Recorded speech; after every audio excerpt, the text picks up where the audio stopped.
الحمد لله نحمده ونستعينه ونستغفره ونعوذ بالله من شرور أنفسنا ومن سيئات أعمالنا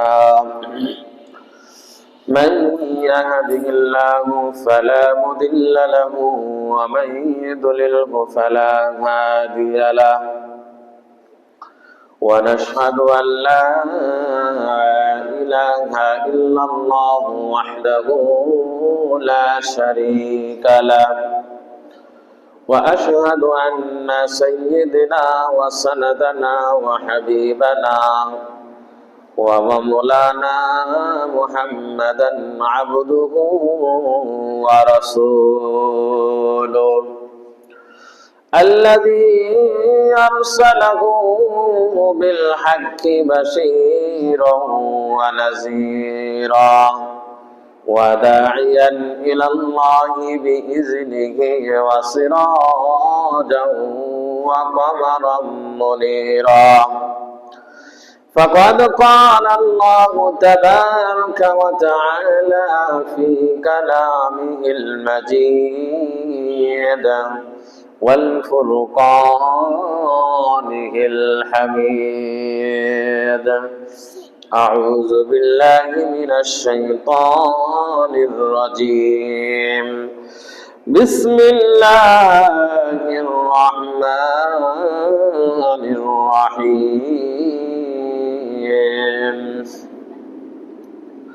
إن عدة الشهور عند الله 12 شهرا في كتاب الله يوم خلق السماوات والأرض منها 4 حرم وقال النبي رسول الله صلى الله عليه وسلم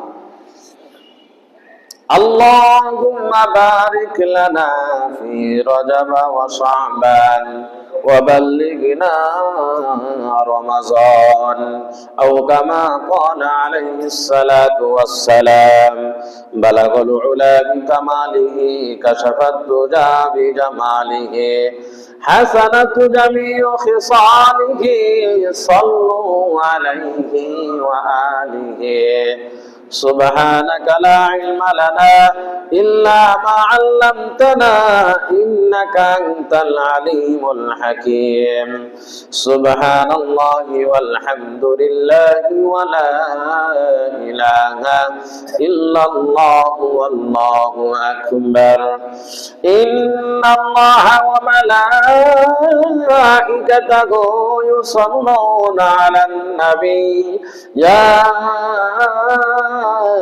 أيها الذين آمنوا صلوا عليه وسلموا تسليما সবাই আমরা নামাজের দরুদ পড়ি اللهم صل على محمد وعلى آل محمد كما صليت على إبراهيم وعلى آل إبراهيم إنك حميد مجيد اللهم بارك على محمد وعلى آل محمد كما باركت على إبراهيم وعلى آل إبراهيم إنك حميد مجيد الحمد لله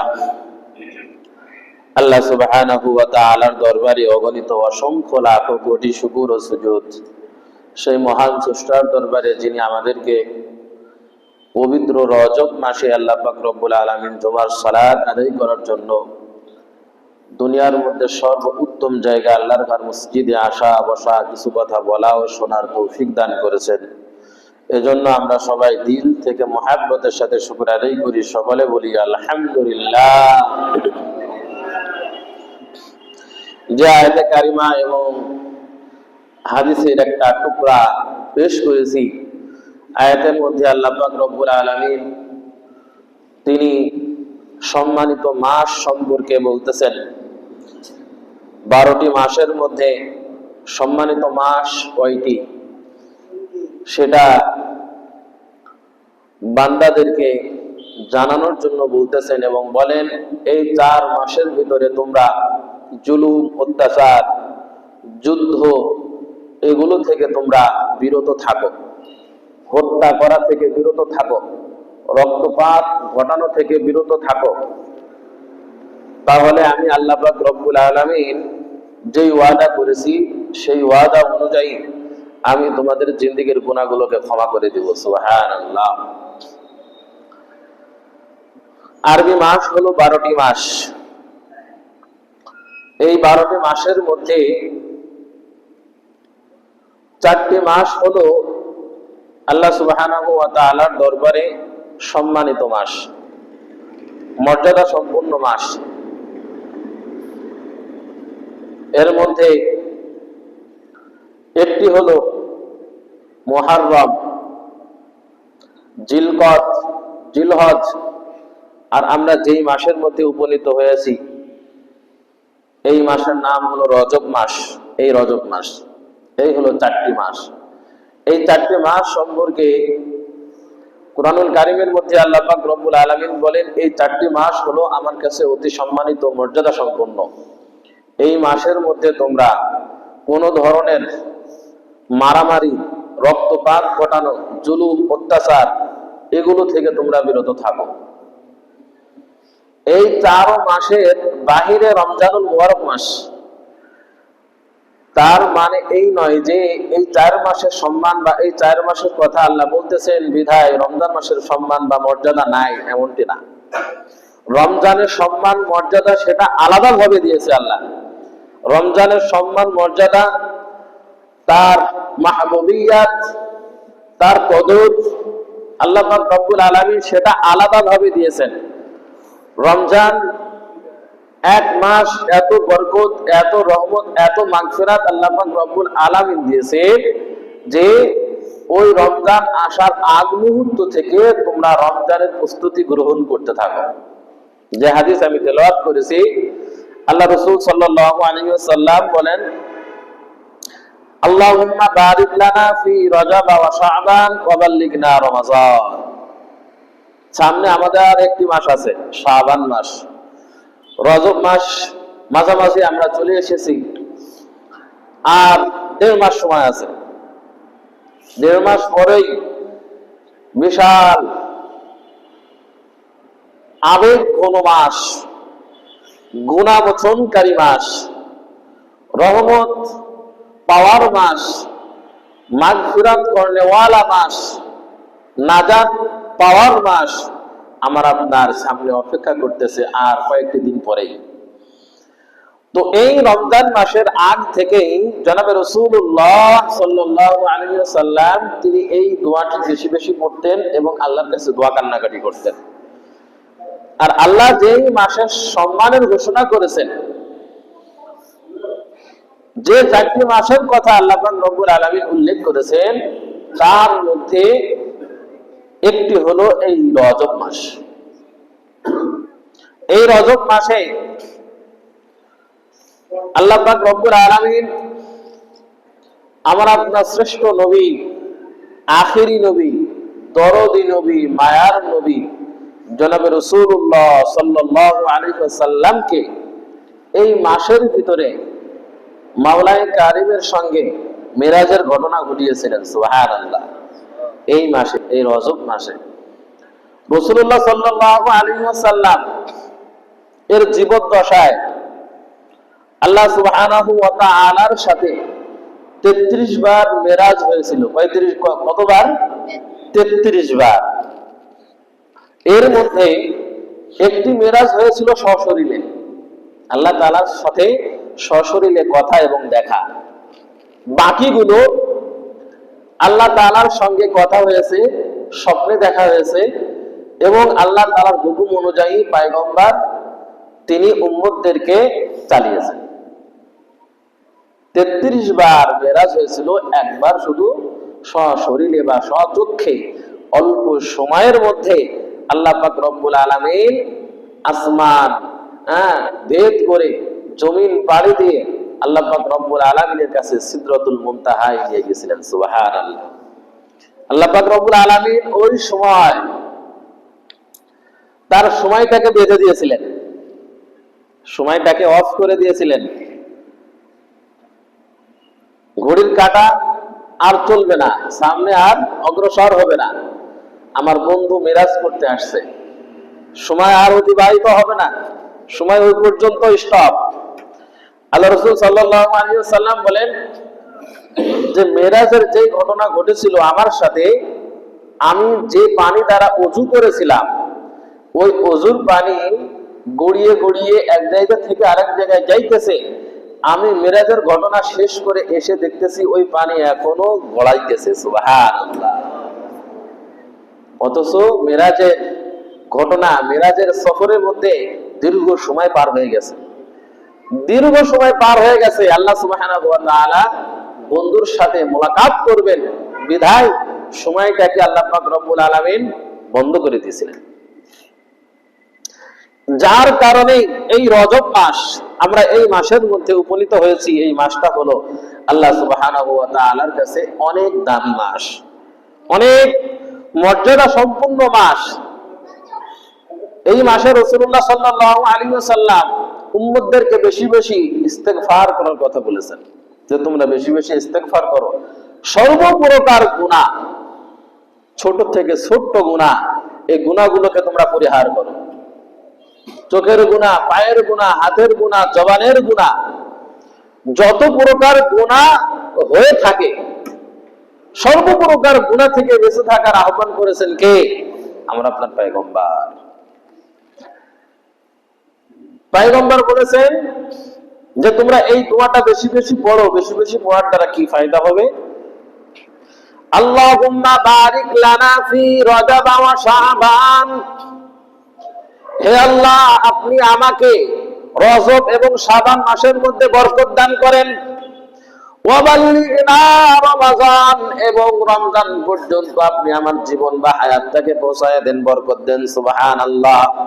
রাসূলুল্লাহ সাল্লাল্লাহু আলাইহি ওয়াসাল্লাম বলেন, হে আমার উম্মতের দল, যদি এই সময়ের ভিতরে, এই 2 মাসের ভিতরে, অর্থাৎ রমজান এখনো পর্যন্ত 1.5 মাস 2 মাস সময় আছে, এই মাস যখন নাকি রজবের চাঁদ আকাশে উদিত হয়েছে, রজবের চাঁদ আকাশে উদিত হওয়ার সাথে সাথে যদি আমার কোন উম্মত এই ছোট্ট দোয়াটা পড়ে, আল্লাহুম্মা বারিক লানা ফি রজব ওয়া শাবান ওয়া বাল্লিগনা রমাজান, আল্লাহ পাক রব্বুল আলামিন বলেন, আমার কোন বান্দা যদি ছোট্ট এই অংশের দোয়াটা পাঠ করে, তার যদি মৃত্যু হয়েও যায়, এমন যদি মৃত্যুর ঘটনা আমি যদি লিখেও থাকি, এই দোয়াটা পাঠ করার বিনিময়ে তার হায়াতকে লম্বা করে আমি তার রমজানের বরকতের মধ্যে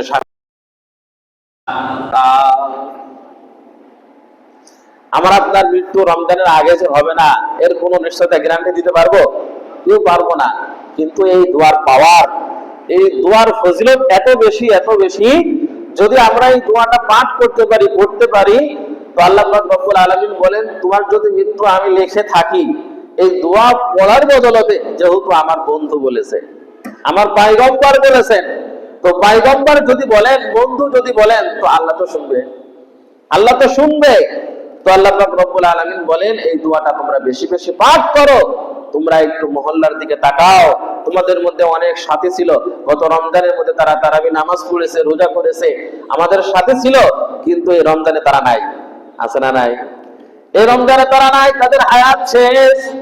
আমি আপনি আগামী রমজান পর্যন্ত বেঁচে থাকবো, এর কোনো নিশ্চয়তা নাই, এর কোনো গ্যারান্টি আমি আপনি দিতে পারবো না। মালিকের হুকুম যদি হয়ে যায়, আজরাইল যাও, অমুক বান্দার জানটাকে তুমি বাহির করে নিয়ে চলে আসো, আমার আপনার ঠেকানোর মতো ক্ষমতা, বাধা দেওয়ার মতো ক্ষমতা পৃথিবীর কারো নাই। কিন্তু আল্লাহ রাসূল সাল্লাল্লাহু আলাইহি ওয়াসাল্লাম বলেন, এমন এক হাতিয়ার আমি তোমাদেরকে শিখিয়ে দিই উম্মত, যদি তোমরা এই দোয়াটা সকাল সন্ধ্যা অথবা 5 ওয়াক্ত নামাজের পরে যদি এই ছোট্ট দোয়াটা পাঠ করো বা পেশ করো, আল্লাহ যদি তোমার মৃত্যুটা লেখেও রাখে, দোয়ার বদলতে আল্লাহ তোমার হায়াতের মধ্যে বরকত দান করে রমজানের বরকতের মধ্যে শামিল করে দিবে। সুবহানাল্লাহ। রাসূলুল্লাহ সাল্লাল্লাহু আলাইহি ওয়াসাল্লাম বলেন, মৃত্যু হলো 2 ধরনের। এক নাম্বার হলো আল মাউতুল মাবরুম, আল মাউতুল মুআল্লাক, মৃত্যু হলো দুই প্রকার, একটা হলো মাবরুম আর একটা হলো মুআল্লাক। অর্থাৎ তাকদীরের মতো এমন এমন কিছু বিষয় আছে, এই বিষয়গুলো মাবরুম অর্থাৎ নির্ধারিত হয়ে গেছে, সিল মোহর মারা হয়ে গেছে। সিল মোহর যদি মারা হয়ে যায়, মালিকের যদি হুকুম হয়ে যায়, হে আজরাইল অমুক বান্দার জানটাকে তুমি বাহির করে নিয়ে চলে আসো, আজকে জুমার দিন শুক্রবার শাবান মাসের রজব মাসের 1 তারিখ, অথবা আগামী শনিবার অমুক সময় অমুক বান্দার জানটাকে বাহির করে নিয়ে চলে আসো। মালিক যদি বলে ফেলে, আর যদি ওই বান্দার জীবনের উপরে মৌতের উপরে যদি সিল মোহর পড়ে যায়, হাদিসের মধ্যে আসছে মৃত্যুকে বলা হয় মৃত্যু মাবরুম, অর্থাৎ নির্ধারিত হয়ে গেছে। যদি নির্ধারিত হয়ে যায় তাহলে আর মৃত্যুর কবল থেকে আমরা কেউ বাঁচতে পারবো না। আমরা আপনার পয়গম্বর বলেন এমন কিছু দোয়া আছে, এমন কিছু দোয়া আছে যে দোয়ার করার বরকতে, অথবা আলেম উলামার দোয়া করার বরকতে, অথবা নেক মানুষের সোহবতে থাকার কারণে আরেকটা দোয়া আছে, সেটা হলো আল মাউতুল মুআল্লাক, অর্থাৎ ঝুলন্ত অবস্থায় আছে। আমার আপনার মৃত্যু হবে কি হবে না, আমি আপনি ভালো কিছু পাবো কি পাবো না, আমার আপনার দিদি ভালো মন্দ আছে না নাই, এখনো নির্ধারিত হয় নাই, কিন্তু ঝুলন্ত অবস্থায় আছে। আমার রাসূলুল্লাহ সাল্লাল্লাহু আলাইহি ওয়াসাল্লাম বলেন, যদি ঝুলন্ত অবস্থায় থাকে তাহলে দোয়া করার বদলতে, অথবা দোয়া পড়ার বদলতে, অথবা আলেম ওলামার সোহবতে থাকার বদলতে, নেক মানুষের সোহবতে থাকার বদলতে আল্লাহ তোমার ওই ঝুলন্ত মৃত্যুর হায়াতকে আরো দীর্ঘ করে বাড়িয়ে দেন। সুবহানাল্লাহ। এই জন্য বেশি বেশি দোয়া করা মালিকের কাছে। আর দোয়া মুরাদ্দুল বালান, আমার আপনার পয়গম্বর বলেন দোয়া করার দ্বারা বালা মুসিবত দূর হয়ে যায়, দোয়া করার দ্বারা বালা মুসিবত দূর হয়ে যায়।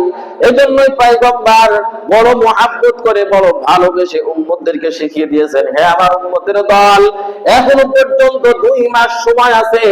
রজবের চাঁদ যখন নাকি আসমানের মধ্যে উদিত হয়, আসমানের মধ্যে উকি দেয়, হাসি দেয়, হে আমার উম্মতের দল, তোমাদের হায়াত থাকবে কি থাকবে না আমি পয়গম্বর তো জানি না, কিন্তু দোয়াটা যদি পড়ো আল্লাহ তোমার হায়াতের মধ্যে বরকত দান করে দিবে। সুবহানাল্লাহ। তাহলে পয়গম্বর আমাদের ভালোবাসেন কি বাসেন না? বাসে, যার কারণে দোয়াটা শিখাই দিয়েছেন। অতি সহজ দোয়া, আল্লাহুম্মা বারিক লানা, দোয়ার মধ্যেই পয়গম্বর বলেন আল্লাহুম্মা বারিক লানা, ও আমার পয়গম্বর, আমার আল্লাহ, বারিক লানা ফি রজব ওয়া শাবান। এখনো পর্যন্ত শাবান মাস আসে নাই, কিন্তু শাবান মাসের দোয়া শিখাই দিয়েছেন তার আগেই। ওগো আল্লাহ, শাবান মাস এখনো আসে নাই, রজব মাসের মধ্যেই আমরা শাবান মাসের জন্য দোয়া করতেছি।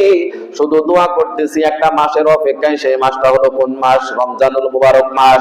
ওই রমজানুল মুবারক মাসের অপেক্ষায় আল্লাহ রাসূল সাল্লাল্লাহু আলাইহি ওয়াসাল্লাম সহ সকল সাহাবীরা এমন ভাবে প্রস্তুতি নিতেন, আগামী রমজানুল মুবারক মাস আসতেছে, তারা 6 মাস পূর্বে আল্লাহ তাআলার কাছে কান্নাকাটি করতেন, দোয়া করতেন, ওগো আল্লাহ, আমি নালায়েকের জান থাকবে কিনা জানি না, আমি হায়াতের মধ্যে জীবিত থাকবো কিনা জানি না, না জানি রমজানের বরকত, রহমত, মাগফিরাত, নাজাত আমি পাবো না।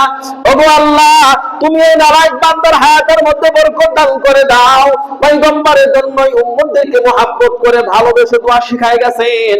হে আমার উম্মতের দল, যখনই নাকি রজবের চাঁদ আকাশের মধ্যে উদিত হয়, তোমরা এই দোয়াটা বেশি বেশি পাঠ করো, গুনাহ ছেড়ে দাও, আল্লাহ তাআলার কাছে দোয়া কান্নাকাটি করো, ইস্তেগফার করো, তাহলে আল্লাহ তোমাকে রমজানের মতো মাগফিরাত, নাজাত ও রহমতের মধ্যে শামিল করে দিবে।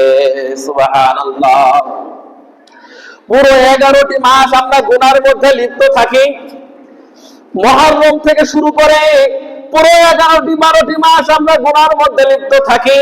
এমন পরিমাণে গুনাহ করি, বালুর পাহাড় পরিমাণে গুনাহ হয়ে যায়, সমুদ্রের ফেনা পানি পরিমাণ গুনাহ হয়ে যায়, রাস্তার বালি কোনা পর্যন্ত গুনাহ হয়ে যায়, এমন পরিমাণে গুনাহ করে ফেলি। আমার আল্লাহ পাক রব্বুল আলামিন বলেন, বান্দা তুমি 11টি মাস গুনার কাজ করেছো, আমার নাফরমানি করেছো, আমার হুকুমের বিরুদ্ধাচরণ করেছো, আমার হুকুম মানো নাই। হে বান্দা, তোমার জন্য এমন একটি মাস আমি সামনে রেখেছি, যদি তোমার হায়াত থাকে তাহলে শুকর আদায় করো, আমার পক্ষ থেকে তোমার জন্য বড় নিয়ামত, আমার পক্ষ থেকে তোমার জন্য বড় হাদিয়া। 11টি মাস তুমি নাফরমানি করেছো, আমি আল্লাহ তোমার উপরে কোনো রাগান্বিত হই নাই, আমি আল্লাহ তোমার উপরে নারাজ হই নাই। ওগো বান্দা, সামনে যে একটি মাস আসতেছে, ওই একটি মাসের আশায় তুমি একটু মালিকের কাছে, আল্লাহর কাছে দোয়া কান্নাকাটি করো, রমজানের মধ্যে উপভোগ করো। আর আমার কাছে দোয়া কান্নাকাটি করো, চোখ থেকে এক ফোঁটা পানি বাইরে হতে দেরি, বাকি 11টি মাসের গুনাহ আমি আল্লাহ মাফ করতে দেরি করব না। সুবহানাল্লাহ। এটা আল্লাহ তাআলা আমার আপনার জন্য বড় নিয়ামত রেখেছেন, বড় নিয়ামত রেখেছেন। 11টি মাস আমি আপনি খাইতেছি, ঘুরতেছি, মালিকের নাফরমানি করতেছি, আল্লাহ তাআলার হুকুমের বিরোধী করতেছি, হুকুম অমান্য করতেছি, কিন্তু আল্লাহ কোন সময় বলতেছে না, আব্দুল করিম তুমি আমার হুকুমটা কেন অমান্য করলে? কোন সময় বলছে? বলেন তো দেখি, কোন সময় বলেছে? আপনি যদি নামাজ না পড়েন, আপনি যদি হালাল না খান, হারামের মধ্যেই লিপ্ত থাকেন, আল্লাহ তাআলাকে গালিও দেন, তো আল্লাহ তাআলা কি কোনো সময় বলেছে কাউকে অমুক তুমি নামাজ কেন পড়লে না? বলেছে? বলে নাই। আমি আপনি জানি নামাজ না পড়লে গুনাহ হবে, আমি আপনি জানি মিথ্যা বললেই গুনাহ হবে, আমি আপনি জানি হারাম খেলেই গুনাহ হবে, এরপরেও আমি আপনি এই সমস্ত খারাপ কাজ থেকে নিজেকে বিরত রাখতে পারি না। এরপরেও তো আল্লাহ আমার আপনার জন্য সুযোগ দিয়ে রাখছে যে বান্দা তুমি নাফরমানি করছো আমি জানি, আমাকে গালি দিছো সেটাও আমি জানি, আমার সঙ্গে তুমি বিয়াদবি করছো সেটাও আমি জানি, কিন্তু 11টি মাস তুমি গুনার কাজের মধ্যে লিপ্ত আছো, পাহাড় পরিমাণ গুনার বোঝা নিয়ে আমার দরবারে তুমি এসেছো এক মাসের ওসিলায়, রমজানের ওসিলায়, যেই রমজান মাসে চাঁদ উদয় হওয়ার সাথে সাথে পুরো কবরবাসীর আযাবকে আমি ক্ষমা করে দিই। সুবহানাল্লাহ। আর বান্দা, তুমি দুনিয়ার মধ্যে এখনো মৃত্যুবরণ করো নাই, এখনো হায়াতের মধ্যে আছো, তুমি আমার কাছে চাও, তোমার চোখের পানি পড়তে দেরি, আমি আল্লাহ তোমার বিগত পুরো 11 মাসের গুনাহকে ক্ষমা করতে আমি আল্লাহ দেরি করব না। সুবহানাল্লাহ। এজন্য রাসূলুল্লাহ সাল্লাল্লাহু আলাইহি ওয়াসাল্লাম রমজানের আগেই তিনি রমজানের প্রস্তুতি নিতেন, রমজানের আগেই তিনি রমজানের প্রস্তুতি নিতেন। আল্লাহুম্মা বারিক লানা ফি রজব ওয়া শাবান ওয়া বাল্লিগনা রমাজান। এখনো পর্যন্ত রমজানের চাঁদ আকাশে উদিত হয় নাই, কিন্তু আমার আপনার পয়গম্বর ওই রমজানের চাঁদকে 2 মাস আগে থেকে আহলান সাহলান মুবারকবাদ জানাইতেছেন। এই কারণেই জানাইতেছেন, সারা পৃথিবীতে যত নাফরমানি বান্দা আছে, সারা পৃথিবীতে যত অকৃতজ্ঞতা প্রকাশকারী বান্দা আছে, সারা পৃথিবীতে যত নাফরমানি বান্দা আছে, আমার আল্লাহ পাক রব্বুল আলামিন বলেন পুরো রমজান মাসে ওই নাফরমানি বান্দাদের জন্য আমার রহমতের দরজাকে আমি উন্মুক্ত করে দিই। সুবহানাল্লাহ। রহমতের দরজাকে খুলে দেন। মাস হলো একটা, কিন্তু ভাগ রেখেছে 3 ভাগে। প্রথম দশক হলো রহমতের দশক, মাঝের দশক হলো মাগফিরাতের দশক, আর শেষের দশক হলো নাজাতের দশক। আল্লাহ যদি চাইতেন পুরো 1 মাস রহমত দিয়ে ভরপুর করে দিতেন, পুরো 1 মাস মাগফিরাত দ্বারা ভরপুর করে দিতেন, পুরো 1 মাস নাজাতের মধ্যে ভরপুর করে দিতেন, কিন্তু আল্লাহ পাক রব্বুল আলামিন বান্দাদেরকে এত মহব্বত করেন, এত ভালোবাসেন, যার কারণে 3 দশককে 3 ভাগে ভাগ করে এই নাফরমানি বান্দাদেরকে আল্লাহ সুসংবাদ দিয়েছেন। সুবহানাল্লাহ। এই রজব মাস এবং শাবান মাসে সর্বপ্রকার মানুষের গুনাহগুলোকে আল্লাহ ক্ষমা করে দেন, সব ধরনের গুনাহগুলোকে আল্লাহ মাফ করে দেন। আমরা আল্লাহ পাক রব্বুল আলামিন বলেন মাস হলো 12টি। ইন্না ইদ্দাতাশ শুহুরি ইনদাল্লাহি ইসনা আশারা শাহরান ফি কিতাবিল্লাহ ইয়াওমা খালাকাস সামাওয়াতি ওয়াল আরদা মিনহা আরবাআতুন হুরুম। 12টি মাসের মধ্যে 4টি মাস হলো আমার কাছে অতি সম্মানিত, অতি মর্যাদা সম্পন্ন। এর মধ্যে 1 নাম্বার হলো রজব মাস, যেই মাসের মধ্যে আমরা উপনীত হয়ে আছি, যেই মাসের প্রশংসা, যেই মাসের গুণাগুণ স্বয়ং আল্লাহ তাআলা বলতেছেন নিজে, হে আমার বান্দাগণ, হে আমার উম্মতেরা, সর্বপ্রথম মাস হলো, সর্বমর্যাদা সম্পূর্ণ মাস হলো রজব মাস। তুমি চাইলে মানতে পারো, না চাইলে না মানতে পারো, কিন্তু আমি আল্লাহ তাআলার কাছে ঘোষণা করে দিলাম এই রজব মাস হলো অতি সম্মানিত। আর এই রজব মাসের মধ্যে যদি কোনো বান্দা আমার কাছে ক্ষমা চায়, যদি কোনো বান্দার অর্থ সম্পদের দরকার আমার কাছে চায়, যদি কোনো বান্দা অসুস্থ, রোগ বালা সেবার জন্য আমার কাছে কাকুতি মিনতি করে, যদি কোনো বান্দা ঋণগ্রস্ত আমার কাছে যায়, আমি আল্লাহ পাক রব্বুল আলামিন যেহেতু এই মাসের ফজিলতের কথা ঘোষণা করেছি, এই মাসের জন্য আমি আল্লাহ পাক রব্বুল আলামিন সকল বান্দার দিলের ইচ্ছাগুলোকে, দোয়াগুলোকে আমি কবুল করে নিই। সুবহানাল্লাহ। এটা হলো সেই মাস, রজব মাস। 2 নাম্বার হলো মুহররম মাস, 3 নাম্বার হলো যুলকাদা, 4 নাম্বার হলো জিলহজ্জা। এই 4টা মাস হলো আল্লাহ তাআলার কাছে অতি সম্মান, অতি মর্যাদা সম্পূর্ণ, যেটা আল্লাহ পাক রব্বুল আলামিন কুরআনুল কারীমের আয়াতের মাধ্যমে নিজে ঘোষণা করতেছেন। আরো পরে বলেন, ও আমার বান্দা, এই 4টা মাসের মর্যাদার কথা আমি ঘোষণা করেছি বলে মনে করো না যে রমজানের মর্যাদা কম। এই মাস থেকে রমজানের মর্যাদা কম, তা নাই। রমজানের মর্যাদা এত বেশি, এত বেশি, এত বেশি। এই 4টা মাসের যেই মর্যাদা, পুরো রমজান মাসের একাই সেই মর্যাদা। সুবহানাল্লাহ। রমজান মাসে যদি কোনো মানুষ ইন্তেকাল করেন, রমজান মাসে যদি কোনো মানুষ মারা যায়, আল্লাহ পাক রব্বুল আলামিন বলেন, আমি ওই বান্দাকে বিনা হিসাবে জান্নাতের দরজা খুলে দিই। সুবহানাল্লাহ। চাইলেই তো মৃত্যুবরণ করা যায় না, নাকি বলেন? বলেন তো দেখি, চাইলেই কি মৃত্যুবরণ করা যায়? যায় না তো। মালিক যদি আমার হায়াত, আমার রিজিক যদি বরাদ্দ রাখে, পৃথিবীর কেউ কি আমাকে মারতে পারবে? পৃথিবীর কেউ মারতে পারবে না। যতটুকু পরিমাণ রিজিক আমার আপনার জন্য বরাদ্দ থাকবে, সে যে প্রান্তেই থাকুক না কেন, ওই রিজিক যতক্ষণ পর্যন্ত আমি ভক্ষণ না করব, ততক্ষণ পর্যন্ত আমার হায়াত বাকি থাকবেই থাকবে। এটা আল্লাহ তাআলা বলেন, বাকি থাকবেই থাকবে। আমার হায়াত যখন শেষ হয়ে যাবে, তো জুমার দিন মৃত্যুবরণ হওয়া এবং রমজানুল মুবারক মাসে মৃত্যুবরণ করা, এটা মালিকের পক্ষ থেকে ছাড়া আমার আপনার পক্ষে কি সম্ভব? এটা মালিকের পক্ষ থেকে বিশেষ নিয়ামত, মালিকের পক্ষ থেকে বিশেষ নিয়ামত। মালিক যাদেরকে মহব্বত করবেন, মালিক যাদেরকে ভালোবাসবেন, তো এই সার্টিফিকেট, এই মুবারকময় মৃত্যু, এই মুবারকময় পিয়ালা, তো মালিকের মহব্বতকারী, মালিক যাদেরকে মহব্বত করবেন, মালিকের যারা প্রিয় মাহবুব বান্দা হিসেবে ঘোষণা হবে, আল্লাহ তো তাদেরকেই এই নিয়ামত দান করবে। কথা বলেন ঠিক কিনা? বলেন তো দেখি। অনেক সময় হয় কি, নামাজও পড়ে না, রোজাও রাখে না, নাফরমানি বান্দা মনে হয় আমাদের চোখে, কিন্তু দেখা যায় রমজান মাসে মৃত্যুবরণ করছে, অথবা জুমার দিন মৃত্যুবরণ করছে, তো হুজুর ওই লোক তো কোনোদিন নামাজ পড়ে নাই, রমজানে মৃত্যুবরণ করছে, তাহলে কি জান্নাতে যাবে? জান্নাত, জাহান্নাম, গুনাহ মাফ করার ক্ষমতা কার হাতে? বলেন তো দেখি, কার হাতে? আল্লাহ তাআলার হাতে। আমি আপনি নামাজ পড়তেছি, আমি আপনি হুজুর অথবা অন্য কোনো কিছু যাকাত দিতেছি, সদকা করতেছি, দান করতেছি, ভালো কাজ করতেছি, তো আমরা কি এর বিনিময়ে আমরা কি বলতে পারি যে আল্লাহ আমাকে জান্নাত দিবে? হ্যাঁ, না। আল্লাহ তাআলা যদি দয়া করেন, আল্লাহ তাআলা যদি মায়া করেন, তাহলে জান্নাতের আশা আমরা করতে পারি, জান্নাতের আশা করতে পারি, কিন্তু বলতে পারি না আল্লাহ আমাকে জান্নাত দিবে। নামাজ পড়ার বিনিময়ে আমি জান্নাতে চলে যাব, যাকাতের বিনিময়ে আমি জান্নাতে চলে যাব, হজের বিনিময়ে আমি জান্নাতে চলে যাব, সদকার বিনিময়ে আমি জান্নাতে চলে যাব, কেউ বলতে পারে? পারে না। আল্লাহ যদি হিসাব নেন আমার আপনার কাছ থেকে, হিসাব নিকাশ যদি আমার আপনার কাছ থেকে নেন, তো আমার আপনার ফয়সালা জাহান্নাম ছাড়া কি জান্নাত হবে? বলেন তো দেখি। বালেগ হওয়ার পর থেকে নিয়ে আমার আপনার আমলনামা তো চালু হয়ে গেছে।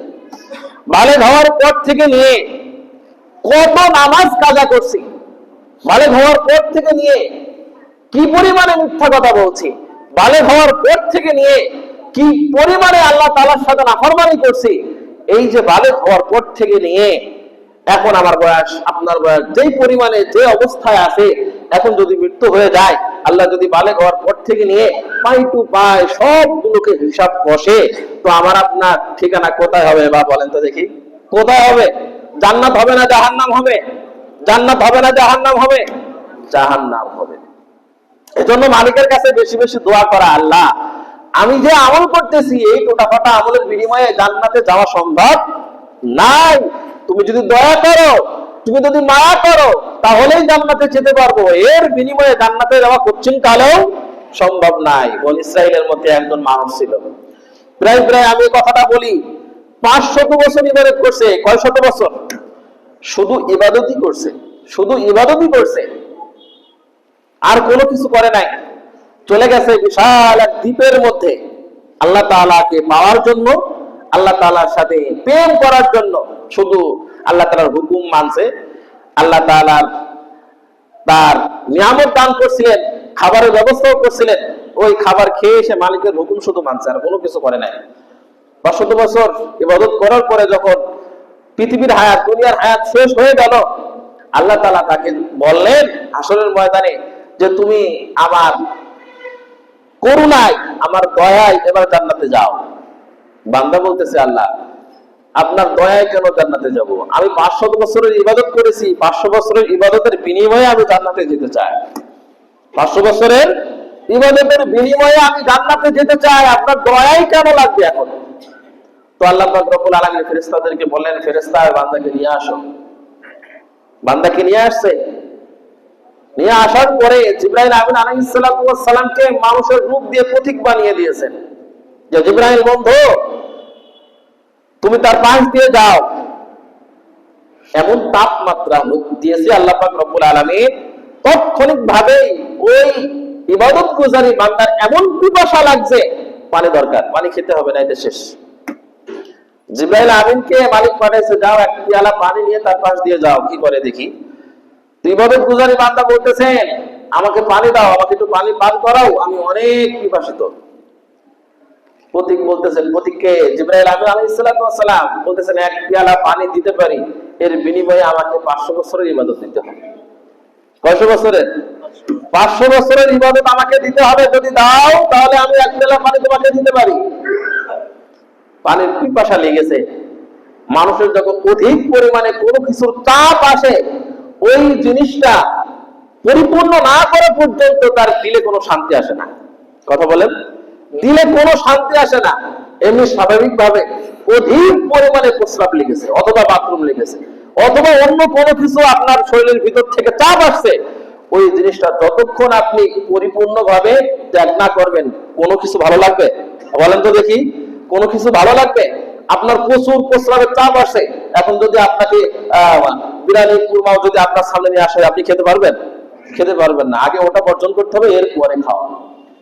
তো ঠিক এমন অবস্থা হয়েছে, পানি না খেলে বান্দা মারা যাবে, শেষ হয়ে যাবে, জীবন পেয়েছে। তো কি বলতেছে, আমি 500 বছরের ইবাদত তোমাকে দিতে রাজি, আমাকে এক পেয়ালা পানি দাও। এক পেয়ালা পানি খেয়েছে, পিপাসা মিটে গেছে।